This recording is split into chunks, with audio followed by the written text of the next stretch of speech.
Okay, I think we can get started.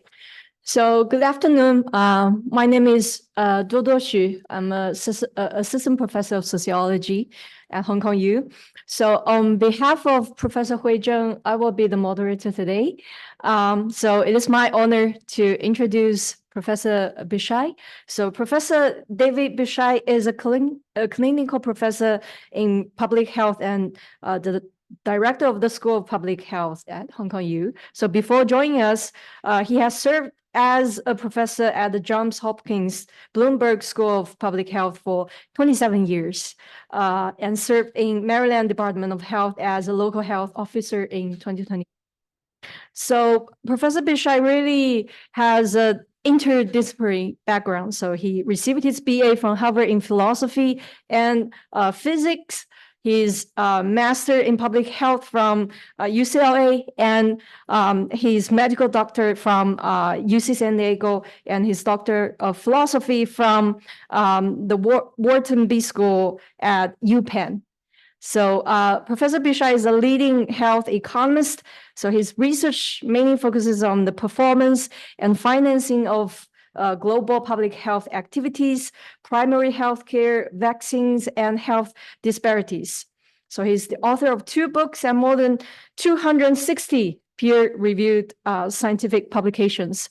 So in Chinese, we would say 著作等身, which means an author who is so productive that his publications actually accumulate to the height equivalent to his own. So, but Professor Bishai is so tall, so I think you better keep publishing more papers. Okay, so without further ado, let's welcome Professor Bishai.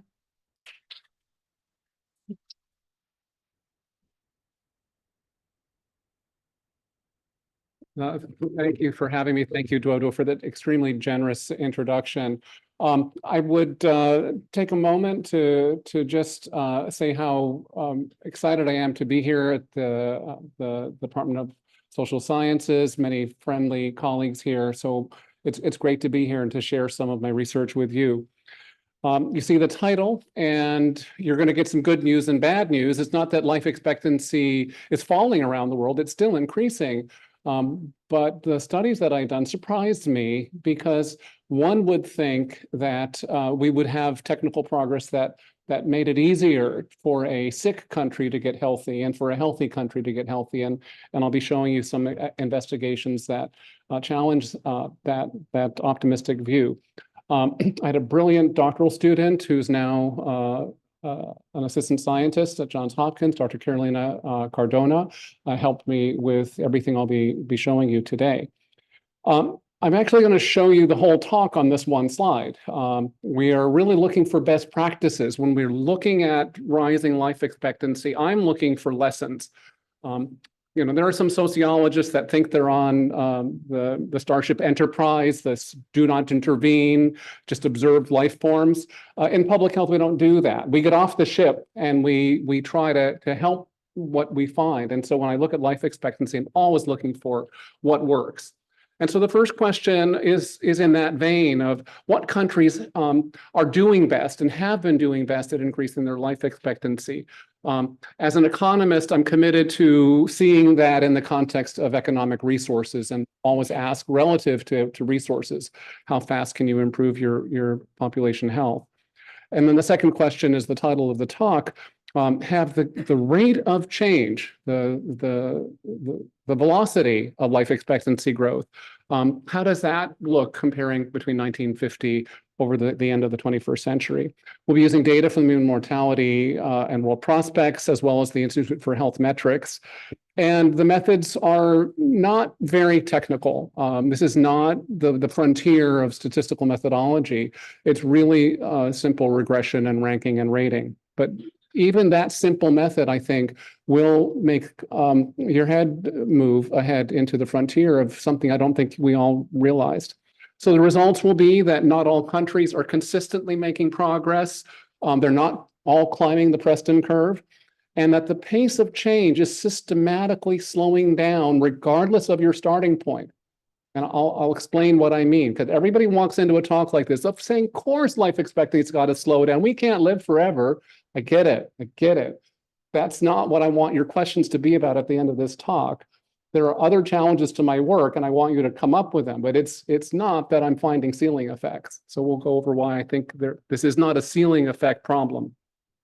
So here you see typical set of Preston curves. They're Preston curves with a little bit of a twist. I've done a log on the horizontal axis, a log of GDP, and then you see life expectancy.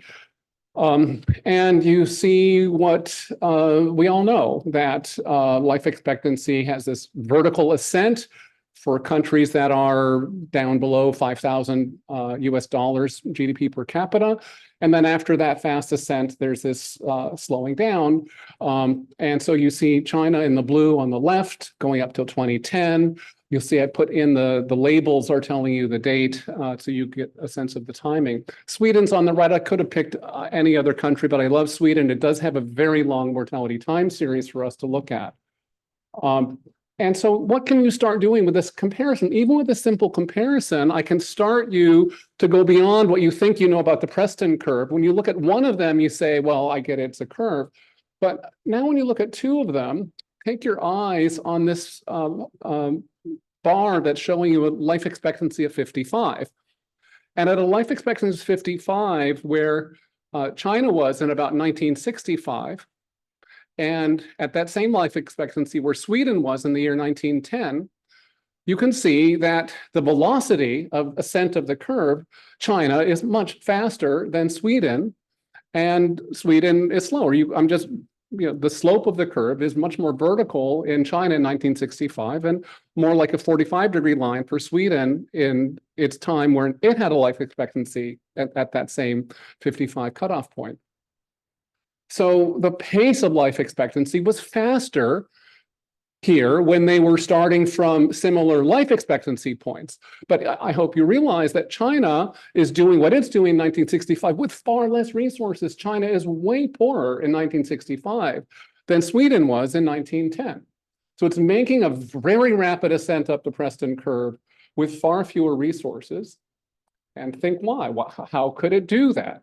Well, it's 1965. There's more science. There's antibiotics that Sweden didn't have. So lots is going to go into this. Now let's move to another slide, same comparison, but now I'm going up to the life expectancy in China of 1970, of 65 years. So both countries, 65 years, and China's doing that in 1975. Sweden's doing that in 1935. Well, now who's winning? It's back to Sweden. Okay, well, Sweden's richer, right? Sweden is richer, but now the timing here, Sweden is doing its rapid ascent of the curve in 1940. Still no antibiotics. China's over here with all these antibiotics, and its pace of life expectancy is slower. Sweden's got no antibiotics, it's richer, and it's beating China in 1935, climbing the Preston curve. This is just all I'm getting. No fancy statistics, but this is the sort of thing we'll be going through throughout the talk. Simple two-country comparison of two Preston curves.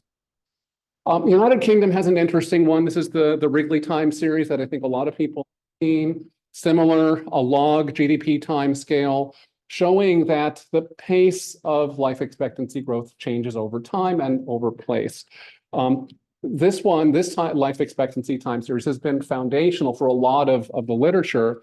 For one, we all know Thomas McEwen's seminal work in 1970s. So McEwen really did just one thing. He looked at this curve, and then he realized that the antibiotics were discovered in the post-World War II era. And so he says, look at all that UK could do. It could get a life expectancy all the way up to 70 years with no antibiotics. He's writing this in 1972, and that really created a large debate because, well, it's still something that I wish my colleagues in the Faculty of Medicine realized. They really want to take credit for the entire curve. They want to give credit to biomedicine for moving us from life expectancy of 40 all the way up to where we are in the 80s, but they don't get credit for it It's a mixed credit. It's really a combination of many things. What when McEwen was writing, he said it was, nutritional factors. And what happened next was something I'll get to in just a minute. So let me finish with these preparatory remarks and get into a little bit more background. This is an assumption that I hope you won't challenge me on, that health is determined by individuals and by physical and social environments. But let's recognize that we're in a neoliberal era in thought. And if I knock on any door in Hong Kong, Boston, Melbourne, Geneva, and say, what makes you healthy, they'll say me and my doctor and my choices and me and my individuality. What I do makes me healthy.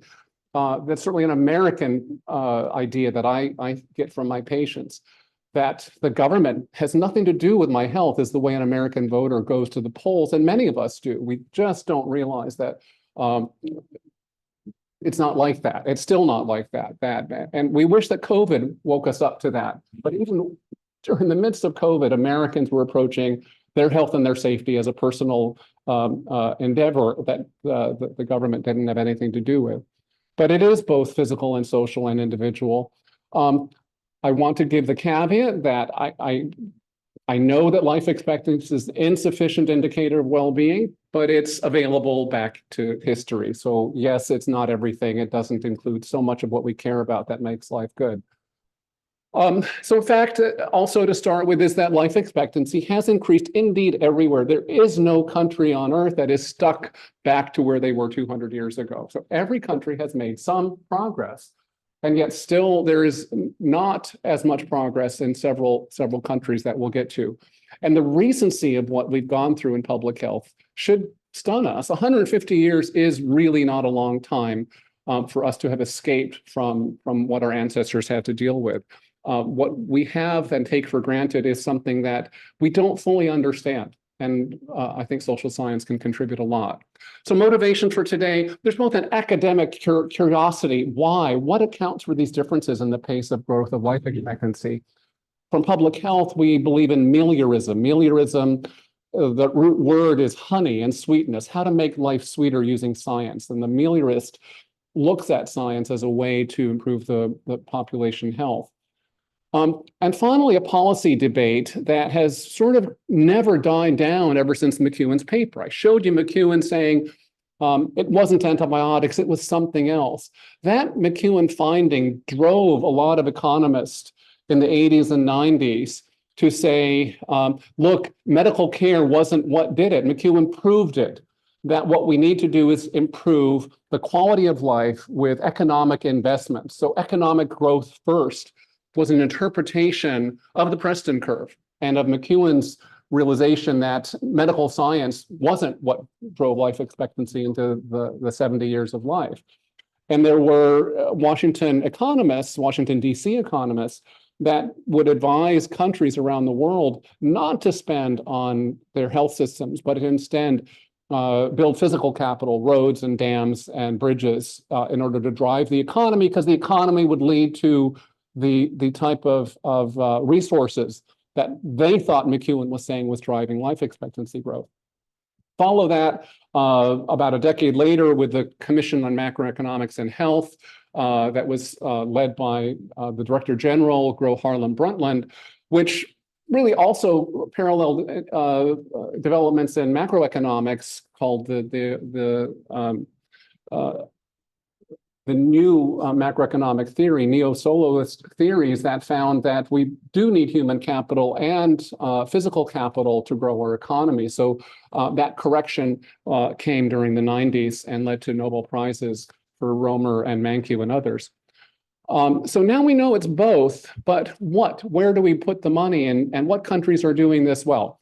So back to our UK curve that McEwen made progress with. Simon Shredder, an economic historian from UK, looked at the exact same curve, and he noticed something I want you to see. It's staring me right in the face. Shredder noticed that GDP was doubling between 1800 and about 1870, but there was no life expectancy growth. And Shredder said to those macroeconomists, well, hold your horses here. You can have 75 years of incredible economic growth during urbanization in the cities of the UK, and you can leave life expectancy stagnant. The obvious is the obvious. It's how you spend the money. You put money in the hands of people who either don't know what to do with it or don't care to do the right thing, as was happening in Victorian England, and you won't improve life expectancy. And Shredder has a fabulous narrative history of the how a lot of social reforms, including better suffrage in the UK, finally led to the improvement of the quality of water and housing and air in the cities of England. And so you won't see English life expectancy start to increase until after a revolution in public health practice at the end of the 19th century. So economic growth alone is insufficient. It's certainly great. You'll lead the resources, but it's how you spend the money. Right now, it's 2024. We've been through our post-pandemic, whatever reflection we've done. I think a lot of us said, well, we were too complacent. I remember how complacent I was in 2020 in January, and we all lost our complacency by March or April of 2020. We all, for those moments of 2020, felt vulnerable and realized that a strong economy is no reason for complacency. That realization has dawned on us that we can't say, look at our rich country, we're going to be fine in public health. And that is something that should sink in like right now. Just a strong economy is not a preparedness plan for whatever might be coming. And it's not an either or. It's not like we have to grind our economies to a halt to be a little bit prepared for what might be coming and a little bit more cautious about what we could do to guard public health. So here we are. This is the world's life expectancy growth curve. And just more summative facts that the changes that we're going to talk about started first in Oceania, Europe, and the Americas at the end of the 19th century, later coming through Asia and the world. I'm going to focus right here on we know what that was. That's 1918. Well, we did it again 100 years later. And that's that far right tail of the global life expectancy distribution. COVID did that. I hope you spend a minute with it and look at the top. Oceania didn't have a setback in its life expectancy. That's really Australia and New Zealand. And I'll show you their data in just a second. But every other country had a decline in its life expectancy. Just to add more detail to what's happening in this small slide, I took the cumulative excess mortality calculation. You can get these numbers in lots of places. I got them from a study done by The Economist. Excess mortality is calculated daily these days. So today is May 28th, and we could take a demographic model of Hong Kong for all of the previous May 28th for the last 10 years and calculate the excess mortality of May 28th here in Hong Kong. And we could say what the excess mortality is. So I took that number, summed all 4 years of excess mortality between January of 2020 and January of 2024 to do what I think is one of the better report cards of performance during COVID. How to stop any type of excess mortality, be it COVID, be it heart attacks, bus crashes, and to say which country did it best. And so my A list is far left, and you will see Oceania, Australia had 132 deaths per 100,000, one of the better performers, and you'll see New Zealand. New Zealand didn't make the list because I'm filtering out countries that had a wide standard deviation. But if I let New Zealand in, it would definitely be an A-rated country. Spend a moment on the A's, and you'll see a lot of Asian countries, and you'll see a lot of Gulf countries that are a bit of a surprise right now. They shouldn't be, but they're surprising some people. You'll see in our region, you'll see Singapore, Taiwan, and you'll see South Korea. And this isn't a COVID talk, but it's a notice that there are countries that were able to guard against these drops in life expectancy. Hong Kong If I had done this slide in the end of 2022, would not have gotten a B. It had a really rough time in that 1 year. But when we average out Hong Kong during 2020, 21, 23, and 24, it's actually doing okay and getting a B on this report card. The number you'll see for Hong Kong is 236 cumulative excess deaths per 100,000, which is not. I wish it were better. We all wish it were better, and we wish we could learn the lessons that had been learned for our A-rated countries. USA is over here at 406, almost twice as bad as Hong Kong. And that's sort of why I came to Hong Kong as a public health scientist. I'm here telling everybody I'm an amazing professor of public health, but I'm working in a country at the 406 getting a D. I'm going to go to where the A's and the B's are to be a better public health professor. And that's why I want you guys to what is it? What is it? And that's sort of what we'll get at. So this is important that we can't now, this is not a GDP story anymore, is it? Not at all. What else was it? Is it trust in the government? Is it a public health workforce? And these qualitative stories are emerging. I think the window's probably closing on journal editors' willingness to entertain COVID science. So back to Preston curves. You've all seen these, and when we teach Preston curves in our classes, and I had the great privilege, I was at Wharton, and Sam Preston used to teach the introductory demography class at Penn, and he made us know that it's not just the shape of that high, vertical then horizontal. His main contribution was the upward shift of the intercept. So that's really one of the main things about Preston. He's saying, look at the intercept. It goes, we're green, orange, blue, purple. It's shifting up and up. And that is not a money thing. The entire technology of transforming money into health is giving us an uplift every year. There's this march of technology of some sort, this exogenous thing that gives a country the ability to turn GDP into better survival for the whole age pyramid. And what is it? That's really the question for public health scientists to say. What are they doing with this money that makes a dollar in this $5,000 in 1990 magically give you 10 extra years in 1930, magically give you an extra 10 years in 1960? So that's really the question that Preston's work raised and what I'll be getting into in this talk. The conceptual framework, economic surpluses really are part of why there was this escape from early death and improved survival, but it's not automatic. Nothing happened until countries actually decided to produce, and as I was alluding to, the British Parliament said, we are going to take our money and we're going to build a waterworks, and we're going to regulate air and building codes, and we're going to get live animal abattoirs out of the city and regulate our food. All of this happened even before germ theory. And that decision to take money and turn it into public health was critical. So they used their GDP to do the things that were necessary. So as an economist, we really want to say that success is on the slope. It's the slope of the change in your life expectancy from an increment in your economic surplus. What did you do with the money you got? And so we do need to compare countries controlling for the GDP and health, and the fact that where you're starting from also matters, as we see. If you're trying to move your health up and you're already living to life span of 80, it's going to be hard to get it to 81. That's a ceiling effect, and we have to recognize that.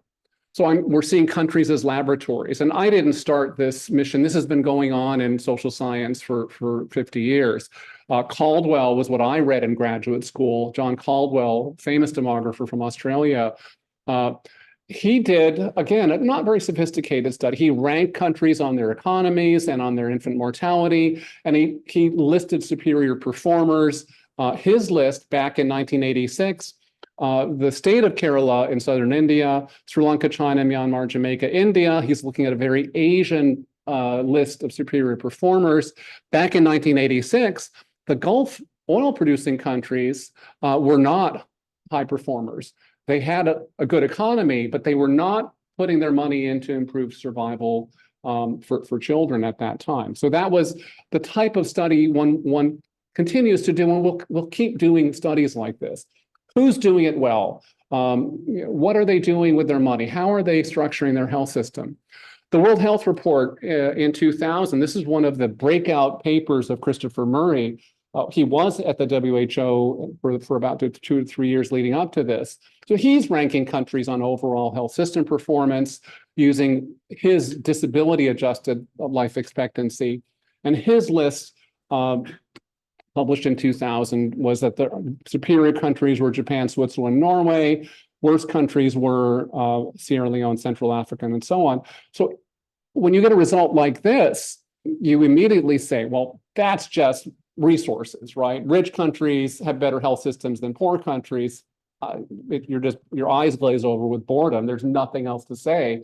And it doesn't help me. It doesn't help me give advice to Somalia or Niger that to be a better performing country, you need to be more like Japan. It's useless. All right, so back to me and what I'm contributing for you today. What's the question and what's the method? 2 questions today. Controlling for the starting life expectancy between 1960 and 2009, which countries did it best? Which countries had the greatest ability to increase the rate of change of life expectancy given an increase in their GDP per capita? Taking extra money, if you get some growth, how good are you at transforming it into better health for your people? So that's a similar question to what I just showed you from Caldwell and the World Health Report. Second question is the title of the talk.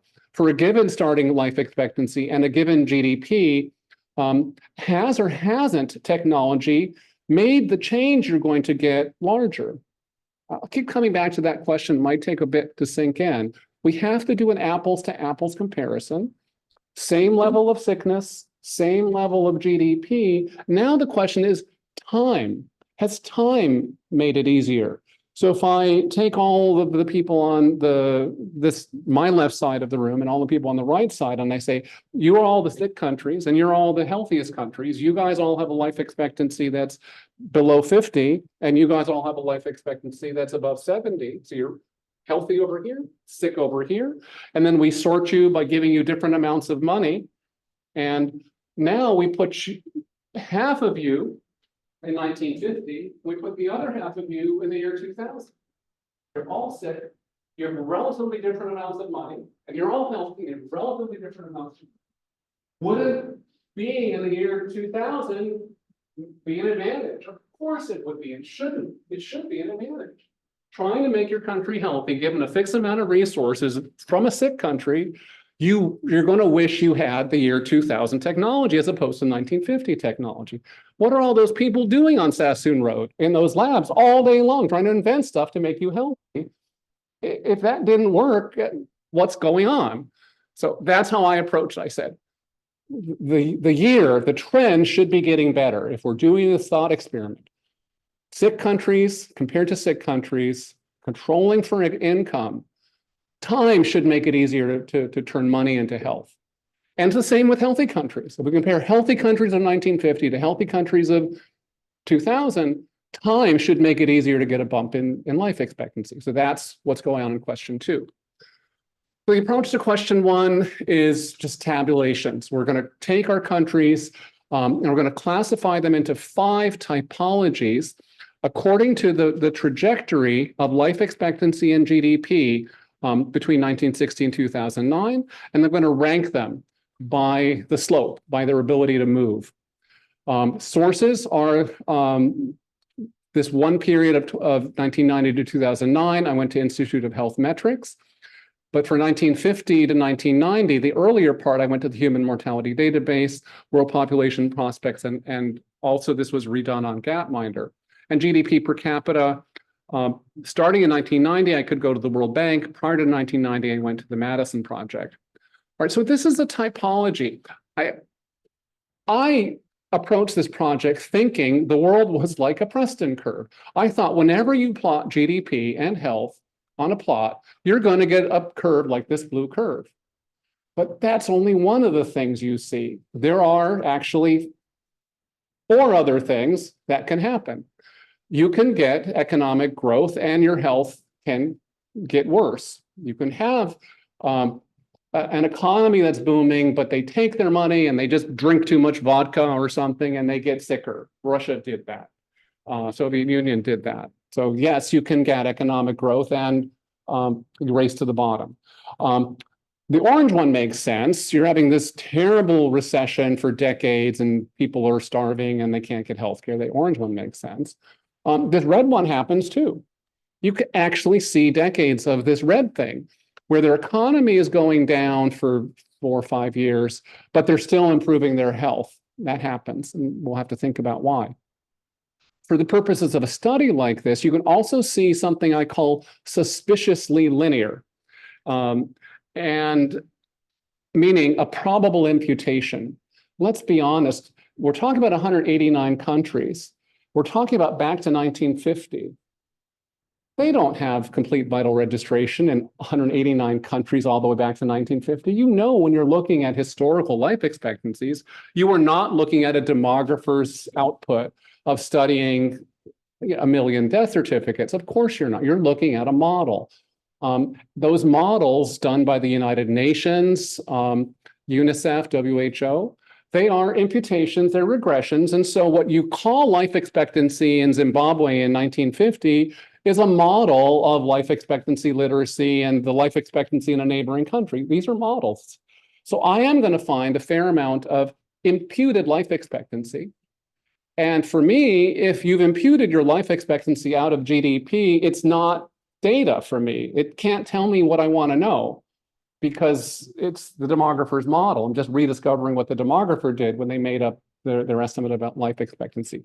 So I have criteria for finding things where it looks like I'm in the middle of a demographer's model with suspiciously linear. So let me, this is the same slide, 5 criteria typology, but only the first one is counting, because if I want to say this is an example of what you should do, the only thing a minister of health wants to do is number 1. He doesn't want to go to the treasury and say, boss, I got this great idea. I have a way for us to have an economic recession and grow our health. No one wants anything except Preston. They want to get economic growth and health to grow at the same time. So I'm only able to get a meaningful, useful signal when a country is going through type 1 behavior.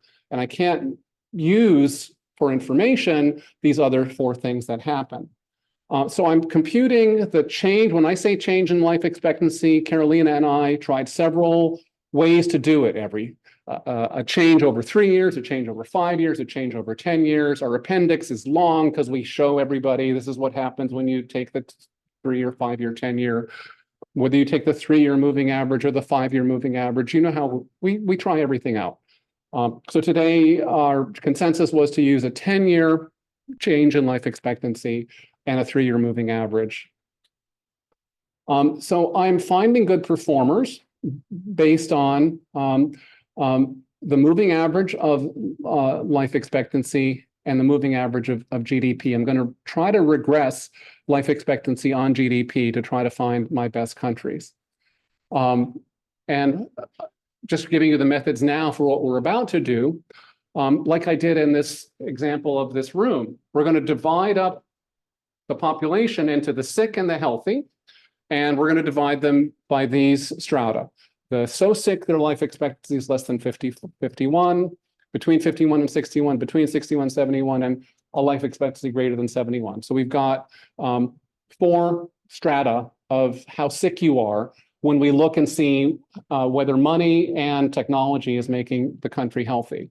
And then we can do, to find the effect of time, I have dummy variables for 1960, 70, 80, 90. The reference time will be 1950 to 59. And I want to find the effect of the dummy variables. You will be seeing coefficients of that regression. The dummy variable on the change in life expectancy based on your lag life expectancy at the start of the period. And then you better watch me on my control variables. What is my control variables going to be? You don't have a lot to work with when you go back to 1950 for 189 countries. I could get GDP, population density. I wanted something to do with energy, and so I chose carbon dioxide production to say how energized, how many machines were working in that country. Total fertility rate is available, and then you'll see why I have to have HIV prevalence as a variable. You'll see that coming up soon. So that's what's controlled for right there in the X variable. And of course, I have to adjust for the starting life expectancy, because it makes so much difference on how much you can improve, whether you're a really sick country or a healthy country. Just remember the Preston curve. It's really vertical when you're sick, and it's really flat when you're healthy. Okay, so here's the results. First off, what are we looking at? We're looking at Zambia's Preston curve, but it's not a Preston curve. It doesn't have a consistent Preston curve. In fact, so we're going to start. These are the log of GDP per capita in 1960 and the log of life expectancy at birth. So in 1960, its GDP per capita was about 8.05, and its life expectancy log was 3.8. It's starting here, and then immediately starts having health get better, but losing money. It's going to the left in horizontal space, getting poorer, not doing anything like Preston. And then it starts a little bit of Preston from 1963 to 67, where health increases and the economy grows. 67, that stops. And now they start to have a recession again, but their health keeps getting better for the next 13 years. Anti-Preston curve, right? So they're getting poorer and healthier at the same time in the 60s and 70s. And then they have a terrible time where 1980s, their health declines and they're in an economic recession until 1995. Then they go through a moment where just barely a little bit of economic growth between 95 and 1990, but their health is getting worse because of HIV. So HIV is devastating them throughout this period. They're having economic trouble and they're having health decline. And in fact, to be honest with you, that economic growth is really death. That is not higher productivity of the Zambian economy. That is shrinking the denominator in GDP per capita because of an AIDS pandemic. So it's called economic growth, but it's really an epidemic. So they're having worse health and quote unquote economic growth. And then finally they go and do Preston behavior again. So life is complicated. And that Preston curve you think you know and think applies, when you get into the data in a country, it's a mix. And so what I'll be showing you in a second is the mixture of what countries are actually doing during any given decade. They're doing a mixture of things that are informative and non-informative. And here's what the mixture looks like.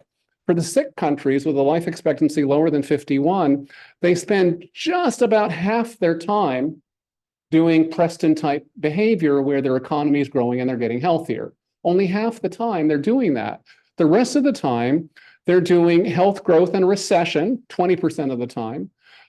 They're doing health decline and economic growth, and they're doing health decline and a recession. And then 20% of the time, a sick country is just having imputed data that I can't figure out. It's 20% of the time. I'm looking at some demographer's model, and I don't know. So I don't know what they're doing during those moments. We just can't tell.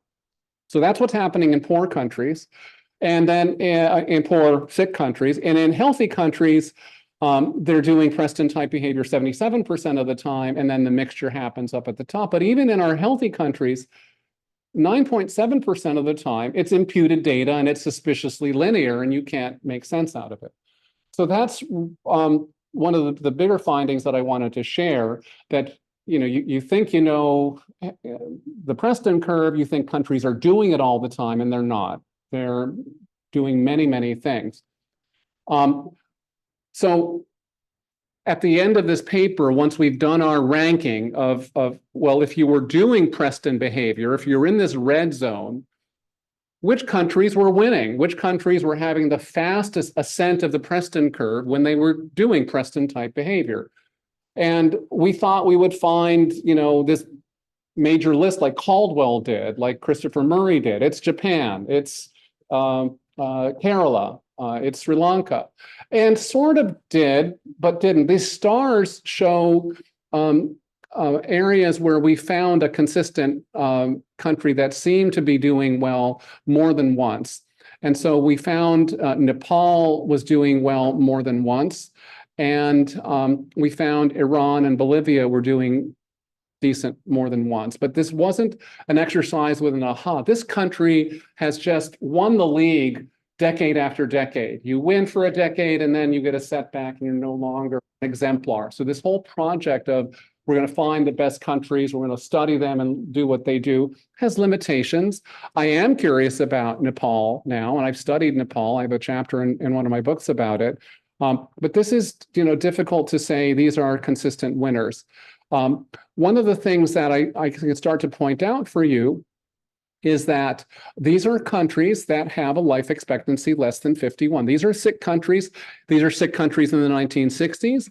These are sick countries in the 2000s. And this is the start of our next topic. They're all life expectancy less than 51. Nepal, Yemen, India, Honduras, Timor-Leste. They're all poor, but I can begin to let you see that the life expectancy coefficient on GDP is bigger here at the bottom than it is at the top. Now, it's not in the same country because these countries got richer and healthier. You don't stay sick and poor for that long. The countries that are sick and poor in the 2000s are not having a bigger impact of GDP per capita on their health. This is the first look at what the title of the talk is. About the countries with a higher life expectancy, they're just like Preston predicted, they're not able to make large changes in their life expectancy. But I'm going to get deeper into that in just a second. So these are the middle countries with a life expectancy between 50 and 61. Again, you're seeing back in the 60s to 69, bigger impact of GDP on health. And again, it's really hard to say that overall these red lines are bigger. This isn't the way to answer the title question because you can't answer. These are 4 countries in a bar graph. That's not what I'm here to share with you. I want to share you something better. This is what I want to share with you. We're on to question 2 now. I want to tell you what I came to tell you about how much you can move your life expectancy in a decade. And so everything you see on the vertical axis is how much you can change your life expectancy in a decade. So that 10 means you can change your life expectancy by 10 years in a decade. That's really world record, right? That's about as fast as you can ever see gain a year of life per year for a whole decade. And that can happen. We've got some outliers here that seem to have gained about 25 years in a decade. But that is all happening 1950 to 59.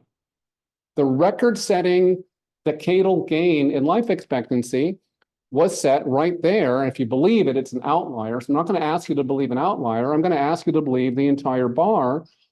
And that bar has a median of 7.7 decadal gained life expectancy years in the decade of the 1950 to 59. So technology was supposed to make this better. Lowest stratum, if you're a sick country, you should be able to improve your life expectancy more as time goes on and the march of science goes on. They were supposed to invent better vaccines and antibiotics and hand washing. That was supposed to make all of those numbers get better. They didn't. HIV, right? HIV is in here, but it's not all over here. There's no HIV in 1950 or 60 or 70. So HIV is not your answer to what's going on here. HIV is here, right? So that's an HIV story. I totally believe it. HIV is destroying the ability of sick countries to get healthier. Even with technology, it's just going to suck up a lot of resources to deal with HIV. So that is an HIV phenomenon right there. Okay, how about our healthy countries? If you're at life expectancy more than 71, that number should keep getting bigger. That should be the decadal gain. If, again, for a healthy country, they're not going to gain a lot, and certainly they're gaining 4.8 years of life expectancy in a decade in the 1950s. But your eyes are telling you what my eyes are telling you. The healthy countries are not getting a better decadal gain in life expectancy over the end of the 20th century. These are countries, I have the list. It is not an HIV story in these high survival countries. Of course, there's HIV in Western Europe and the US, but demographers didn't see a big life expectancy story from the AIDS pandemic in US, North America, and Europe. Yes, it's a problem, but it's not one where you'll see the life expectancy gain, and it's not a part of this story. And this march of science lifting up our decadal gains in life expectancy is not to be found controlling for GDP, fertility, population density, and CO2 production. So these are the extremes, the left and the right. So am I hiding something in the middle? And here we go. These are the middle strata. These are the life expectancy of 50 to 60, life expectancy of 60 to 70. I'm not hiding anything. Throughout the range of my strata of starting life expectancy, the decadal gains in life expectancy have not increased since the 1950s. So I might have went by fast, but I have had to glue together one mortality file for after 1990. I'm getting this from the IHME, and I'm getting the pre-1990 from the World Mortality File. So maybe, the Scotch tape that I'm putting right here between mortality right at 1990 is what's happening. But to the left of my laser pointer, that's all the same mortality file. So it's really not a trick because I'm merging two different mortality files. That's the same mortality file, and I'm not finding any upward trend in the decadal gains in life expectancy. So that, and now I'm showing you with my controls the same story that, sorry, I changed this from a time is now on the vertical axis and the decadal gain is on the horizontal, but your same story with all of the controls in the model for the sickest countries on the left, for the healthiest countries on the right. There is not a trend towards an increase in the decadal gains in life expectancy. And so with my controls in, I can take HIV out of the controls and I can put them in. And by doing that, I can tell you that the 12-year that you lost in Africa was lost, 3 of those years was lost due to HIV. So they're having a reduction in their decadal gains that was driven partially by HIV, but not everything. So limitations of what I'm doing, I'm getting up into our discussion zone. I am pooling data from multiple sources, so I have to own that and show you that it's not simply due to the merge point. I haven't used extensive lagged economic effect models here. I could have put in GDP, multiple lags of GDP. I didn't do that. I don't have an explanation of why the nature of the winners change over time. And now we have to get into, is this really apples to apples?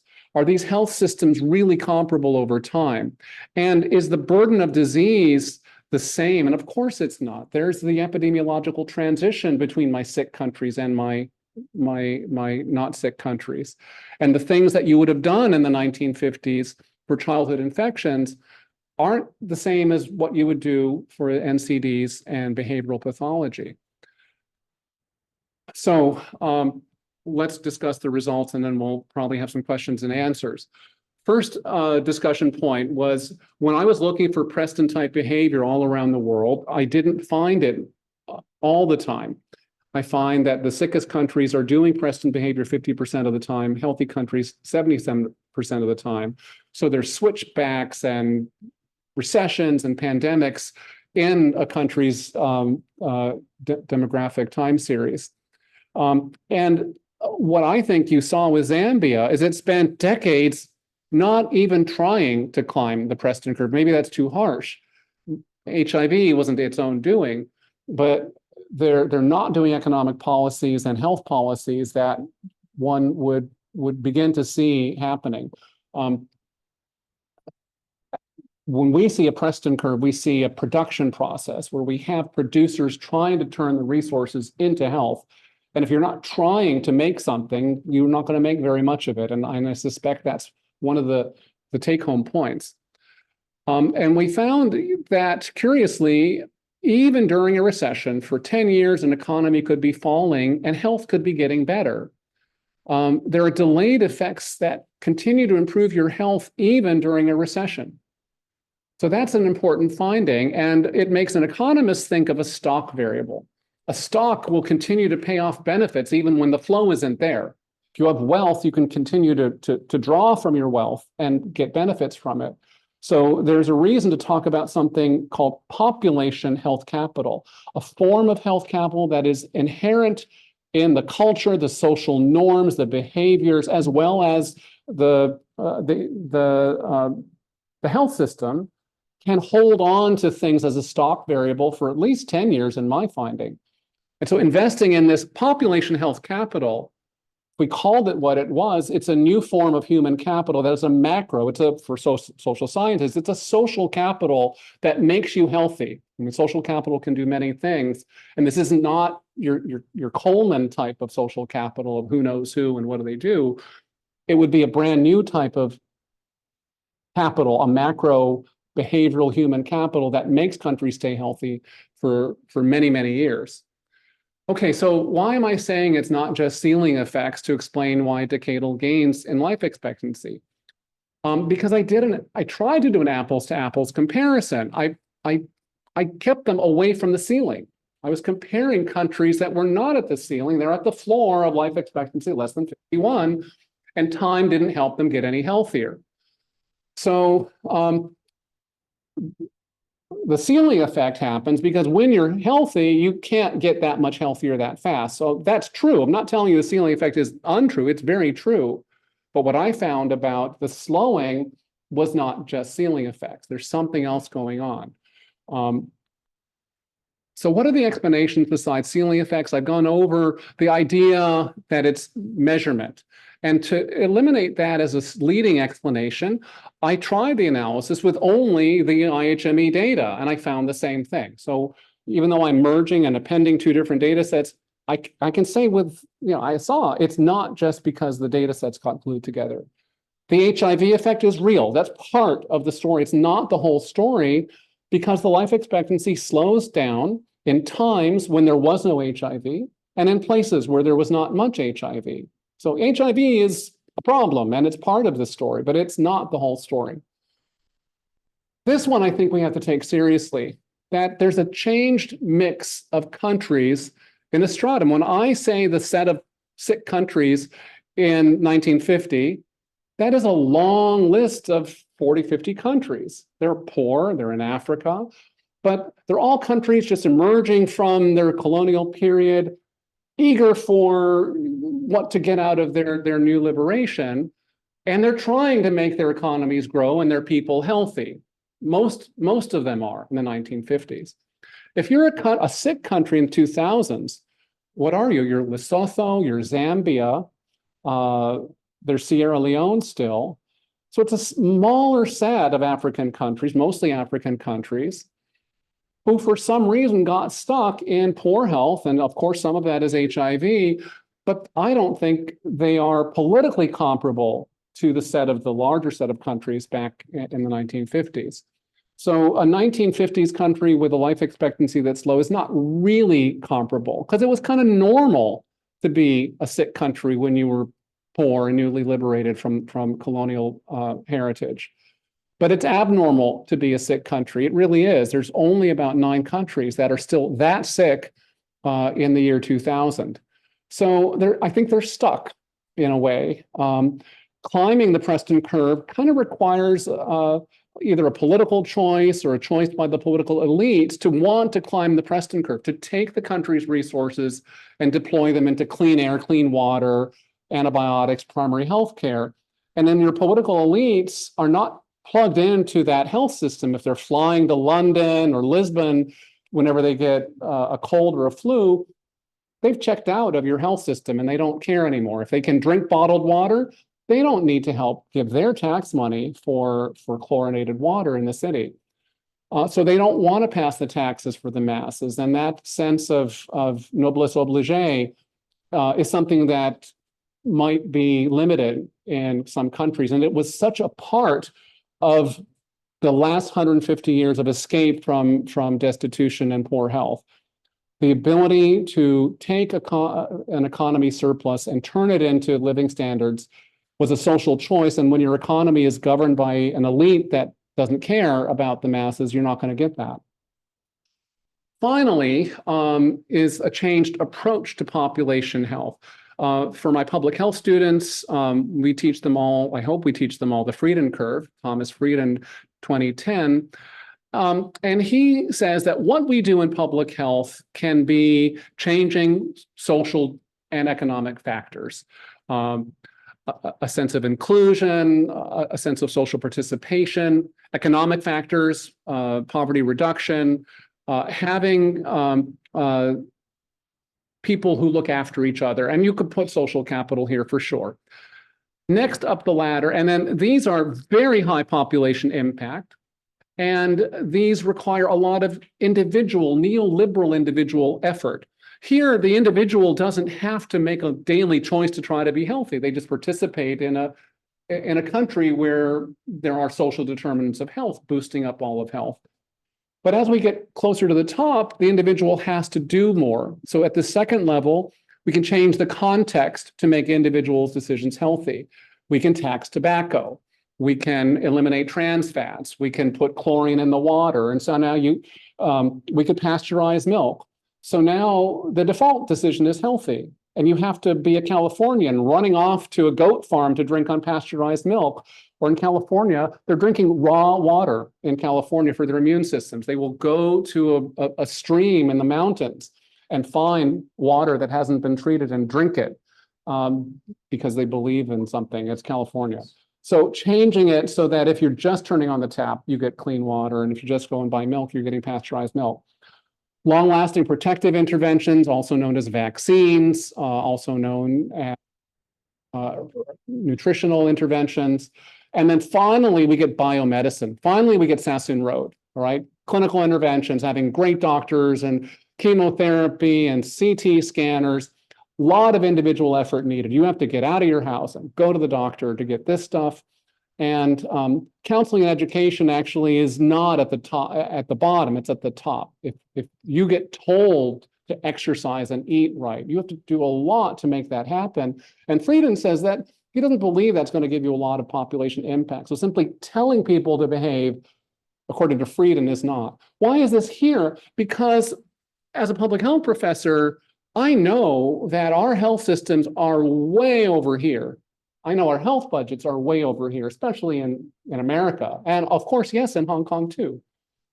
People in the health department and the CHP, they are working heavily to spend Hong Kong's health dollar right here. The same in the countries I was looking at in the analysis. If you go to a country that's getting a World Bank health loan or WHO package, they're getting vaccines, they're getting antibiotics, they're getting hospitals. So public health has moved up the Frieden pyramid to a lower impact area of the Preston curve. So now, if you're trying to climb the Preston curve, you're doing it with this stuff. When in 1950, you were doing it with the bottom of the pyramid health technology. You had to, you were poor. And this stuff is really, really cheap. The clean water and regulations against contaminated food and hand washing and so on is at the bottom of the pyramid. So I can't prove this, but I know it. I know that our approach to public health in the West has been dominated by these things. And in foreign aid, and when we do global health assistance, we end up gravitating towards packages for malaria, for tuberculosis that are very treatment oriented. A malaria program today is drugs, like an HIV program, it's drugs. We're really working heavily over here and not on these basic primary prevention. So conclusion, Preston curve relationship really fails to hold up a lot of the time. positive life expectancy gains can occur as a form of population health capital. We need to be sensitive to that possibility and figure out how to make population health capital improve. The slowing pace of life expectancy gains has occurred, surprisingly to me, over the last 60 years. Technology is not making it easier for a sick country to get healthy. It's not making it easier for a healthy country to get healthier. And that I think it's partly many of the things, but it includes a will to try to use the economic surpluses to make us healthy, and an attention to the bottom of the freedom curve. So last bullet is thinking about going back to the base of the freedom pyramid at these population socioeconomic approaches. We'll have some questions and wait for you guys. Thank you.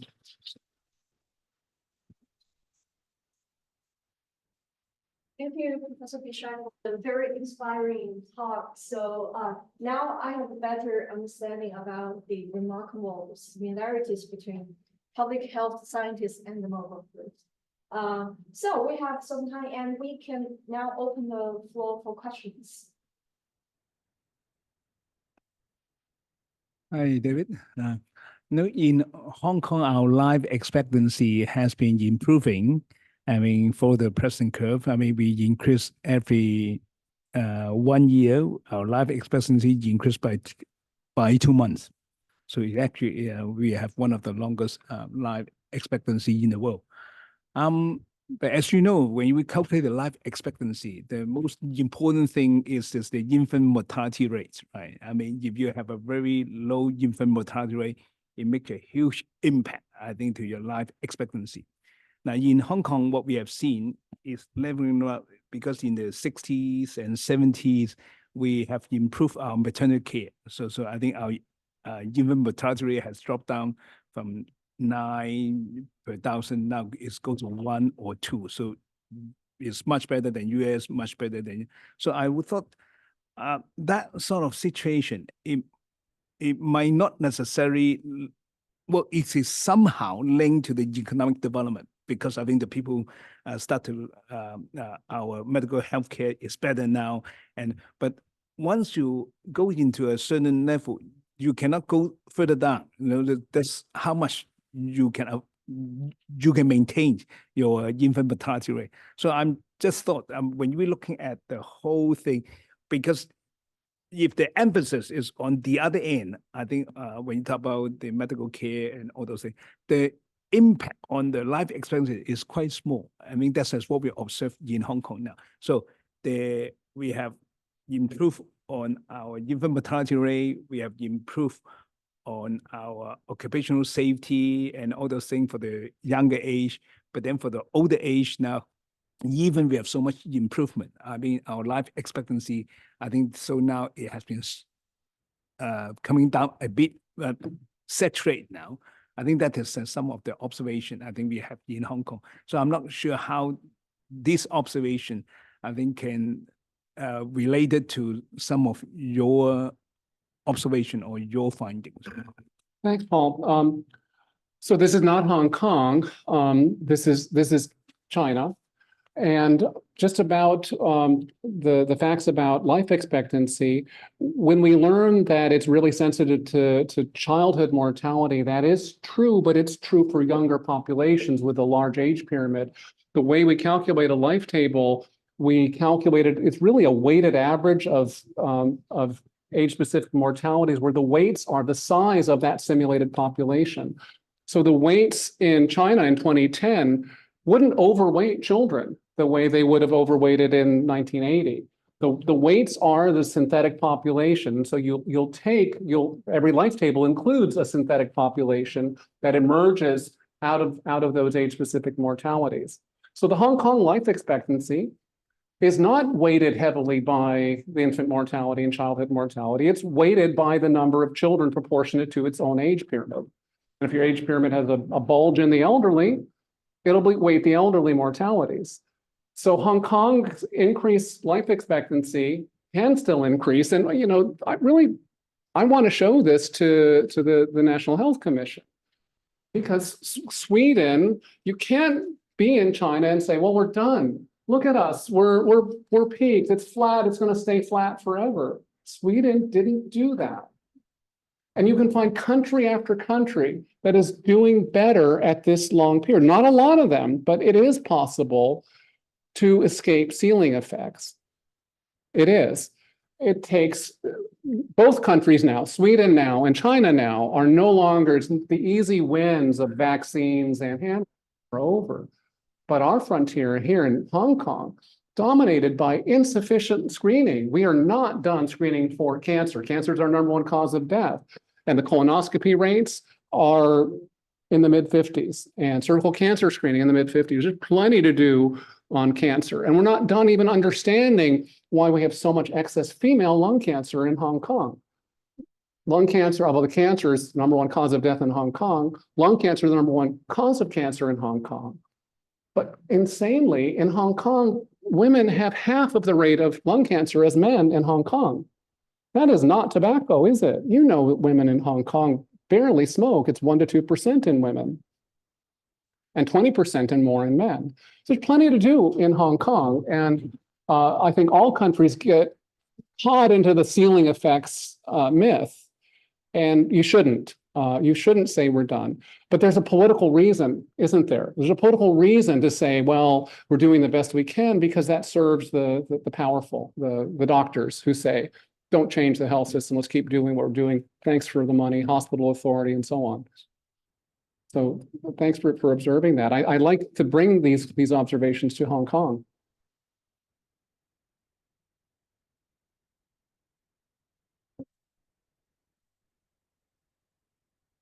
Yeah, I think it's working now. So I had 2 questions. One of them, I think discussion 3 sort of actually really well addressed. I was curious, what would happen if we take quartiles for the stratum barriers instead of a fixed age or LEP numbers? Oh, that's a great idea. Well, we could have done quartiles.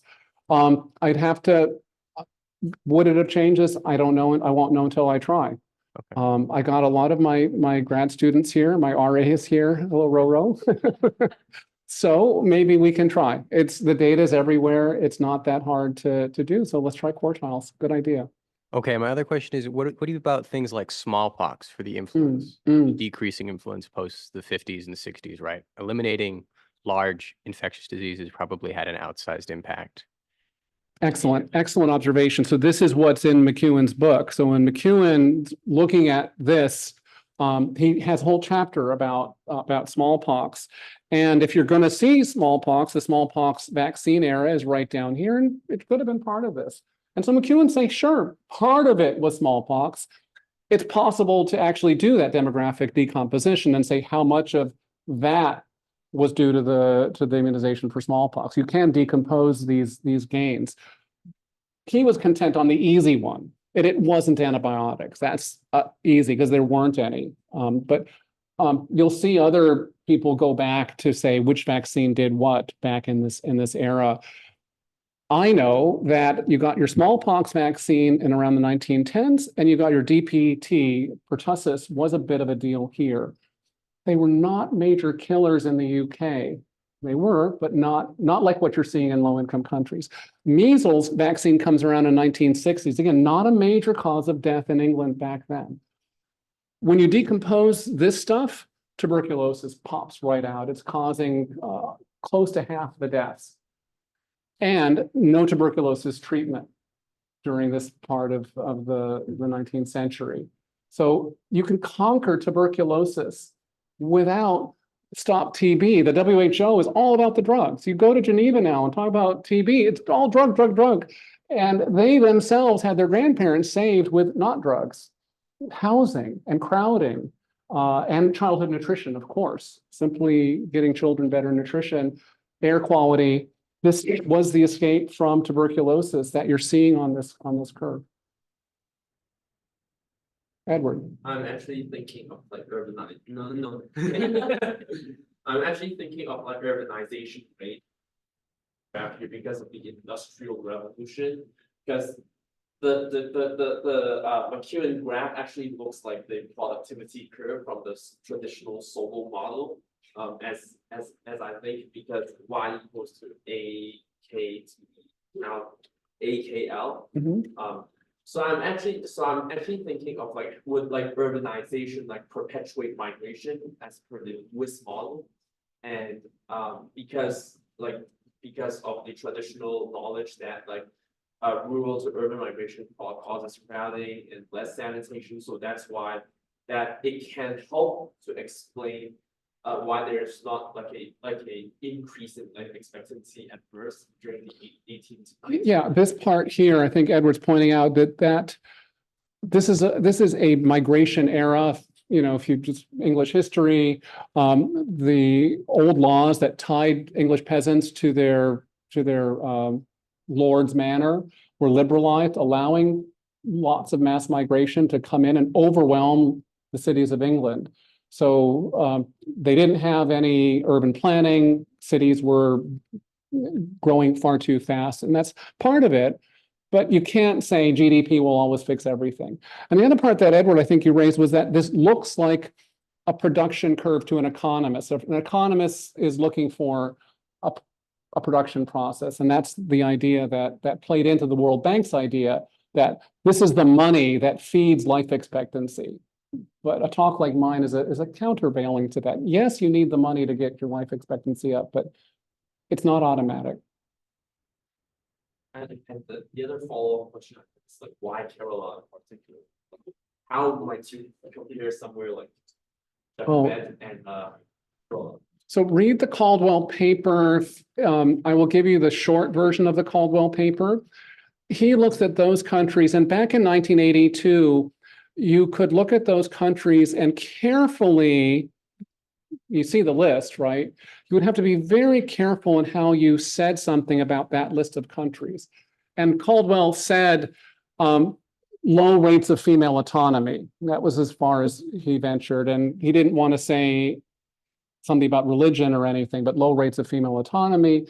He looked at this list, and Kerala, for those who've been to Kerala, high rates of female autonomy, in fact, the population there, high rates of female education, same in a lot of these countries. So he kind of cherry picks it a little bit, but he's telling a story of high female autonomy in his list of countries. And you're not wrong. It's just hard to get that proven with an exercise like this.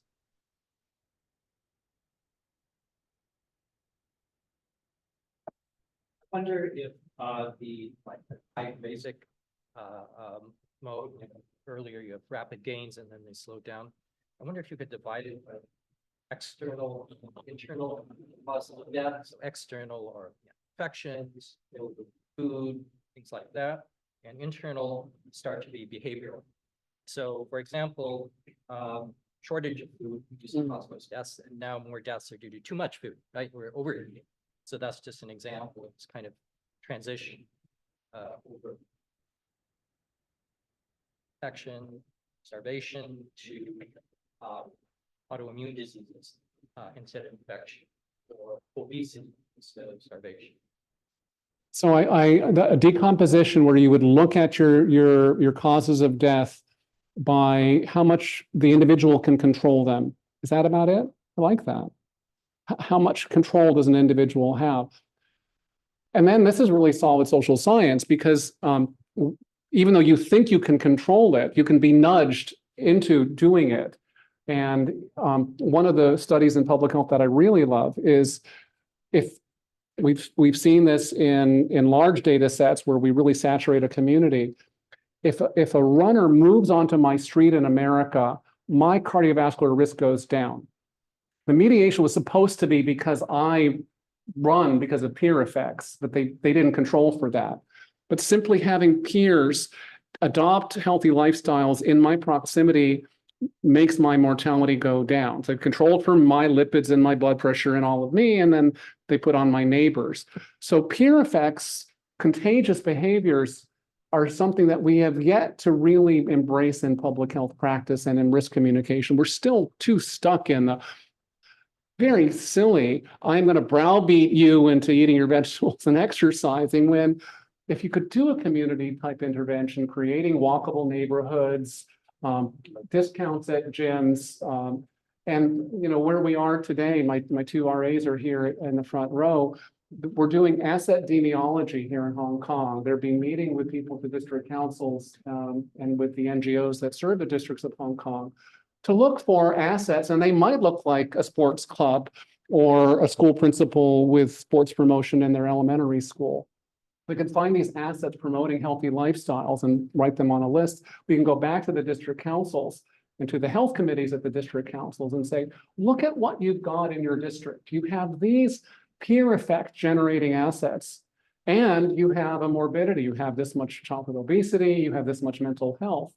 And then not to say, I am going to tell you what to do. I'm going to say, okay, you know, district health committee, what can you do with these assets to try to maximize the peer effects? We're excited about the care teams here as a way to accelerate the social contagion of better behaviors in the older generation. But this is early in its infancy. It's a shift from, I'm going to find out all the problems with you. I'm going to tell you how to, what I know, because I'm so smart, I'm going to tell you how to be a healthy person. But if you get it from your peers laterally, I think that's a different style of health promotion. We'll see what happens. Ronnie. It's so interesting what you presented. So I'm going to be slightly skeptical about your apples to apples comparisons because I kind of similar to what Paul was raising about the story about life expectancy gains in the 50s for the poor countries. It's all driven by huge infant mortality reductions. It's the story of diarrhea, isn't it? Control of its diarrhea-related diseases, huge impact for the poor countries in the 50s. Mm-hmm. Whereas when we're thinking about life expectancy gains in the 2000s, we're not talking about diarrhea related. And technology for diarrhea, we're not, the vaccinations and so on, they haven't emerged as yet, since, well, even now they're still testing for low-cost vaccinations. So technology, we're talking about water, yeah. And so for me, when you're trying to sell this apples to apples comparisons, I'm thinking, well, I don't like the metric of life expectancy at birth. We should really be looking at age-specific or cause of death-specific metrics, and the idea that technology will always increase life expectancy doesn't really work because of diarrhea, because it's the health medical care, no impact. It's the maternal, it's child services, it's hand washing, it's water, it's a story of water. So yeah, so I completely believe your population health capital. But I wish that you didn't use the life expectancy in birth metric. I wish you had used big ones. I know that's because of the Preston curve and so on. Yeah, it's just I don't think you can really compare life expectancy at birth in the 50s to 2000s.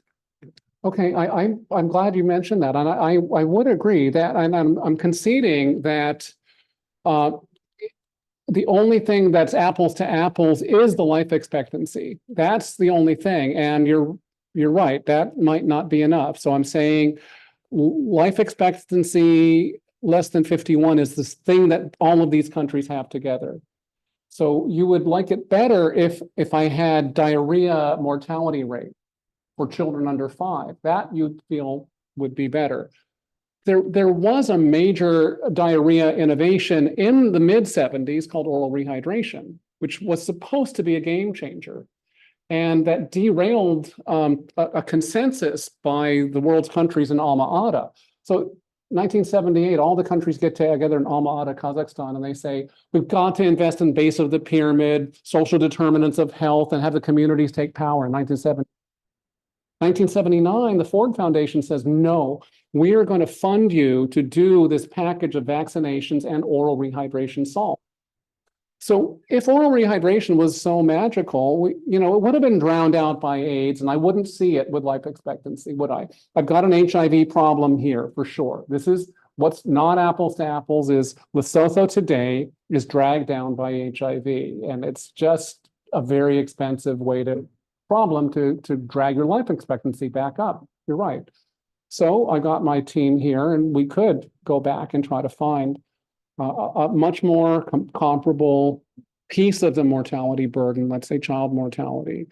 And it's supposed to go up. I really, they sold it to me as a grant, rehydration, you're the next generation, you're going to bring this to the world. The vaccine people, they make you want to cry. These vaccines are life-saving, Hib vaccine and cholera vaccine, and now a malaria vaccine. The malaria vaccine is supposed to bump this thing up for malaria. They're selling us this technology, aren't they? Well, let's check it out. It's got to show up in something here. Certainly a mortality, malaria mortality's got to show it. But to defend life expectancy, what are we trying to do here? We're wanting to get age-specific mortality to move across the lifespan. We can't just take care of kids. We can't just take care of seniors. It is keeping you honest to take care of whole populations. But for science, I think I would concede your point that the list of killers isn't the same, and that's not being seen by life expectancy at birth. Yes.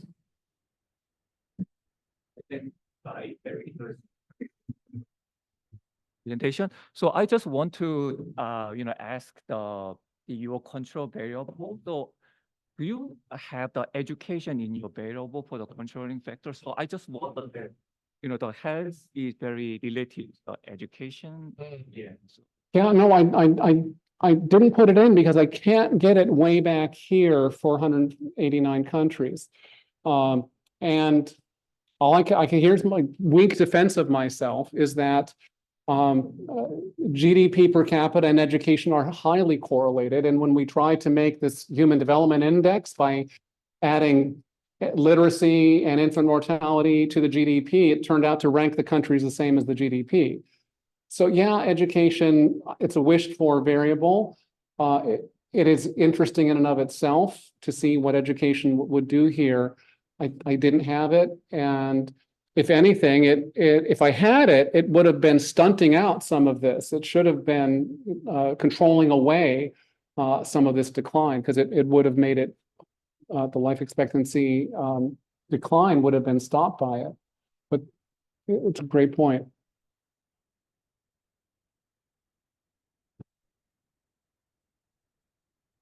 Can I ask? Sure. So I think there's a very interesting observation that you see, like healthier countries spend like larger proportion of time doing present behavior. So why? And is it simply because that when countries spend larger proportion of time experiencing economic growth, it is a good thing for public health? So like US, although there are kinds of like economic recessions, but soon the economy will bounce back. And so when you look at the proportions, people spend a longer time doing economically well. So yeah, thank you. I think that's part of it, because it really is keeping your economy growing as continuously as possible is the credit to the central bank to really try to make most decades contain mostly years with no recessions. And poor countries don't have good central banks. They don't have sound fiscal policy. So they're going to spend more time with these economic recessions. You're seeing here in the rich countries, their economic recessions are green and maroon, and it's the richer countries spend half as much time in recession compared to the poor countries. The poor countries, not only are they poor, they're spending a lot of time in recession, and it's a loop without good economic policy. And so that's denying them these Preston times in my analysis. That's a great pickup. Thank you. so we have time for one last question. Do you see a connection between the type of organization and the funding for health services? That is to say, for countries that have health growth in recessions, is that because their health funding is in some way insulated, be it because it's from a foreign donor, or it's because of certain political, in the US, right? Health funding is not really that dependent on the recession because Congress can't really stop it. In the same way, you have many countries where they've sort of insulated through various means, boards, commissions, independent agencies. Do you see a connection between that and the health growth during recessions, or? That's an excellent, no, I didn't even think of doing that, but that is a reason you would have the ability to keep your health growing. But what you've just done is believe in foreign aid. And right, you believe that this foreign assistance is actually tied in a measurable way to population health. And that alone has been a very difficult paper to write for anybody because of the endogeny of foreign direct assistance. It's really hard to get that to come out. But excellent observation. Thank you. Well, thanks to everybody for having me over to the faculty. Thanks to you especially. Yeah. So let's go to the.